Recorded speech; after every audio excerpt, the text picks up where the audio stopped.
Bonjour. Alors, est-ce que vous pourriez en quelques mots nous décrire quels ont été les déclencheurs du rapprochement entre Selfish et le groupe HLD? Mon rapprochement avec HLD, c'est d'emblée une histoire d'homme. J'ai rencontré HLD en août 2015 et c'est l'histoire d'un deal qui s'est fait en 6 semaines et 4 jours.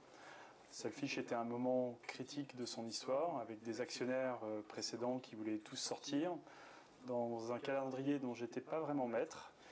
Et j'ai pu rencontrer HLD, leur exposer mon projet, mes envies, la difficulté de la situation. Et ils ont su prendre en 48 heures une décision de m'accompagner dans une confiance réciproque et d'aller jusqu'au bout, tenir promesse et de pouvoir être capable de signer 6 semaines et 4 jours plus tard. Voilà à peu près 8 mois que Selfish et le groupe HLD se sont rapprochés. Quelle perspective de développement pouvez-vous envisager ?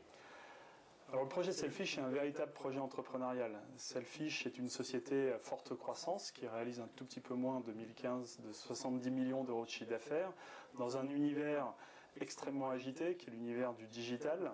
Et donc aujourd'hui, avec l'aide d'HLD, nous menons plusieurs défis en parallèle. Le premier qui est un repositionnement complet de la société pour adapter les offres à des nouveaux enjeux, de nouveaux terminaux, de nouvelles cibles de clientèle.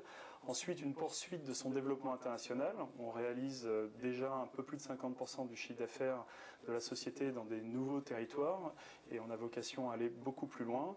Et enfin, à compléter notre portefeuille produit, nos technologies par un certain nombre de projets de R&D mais également d'acquisition externe. On a déjà réalisé une première avec une petite société de taille relativement modeste en début d'année et nous portons actuellement un certain nombre de projets stratégiques pour notamment l'année prochaine.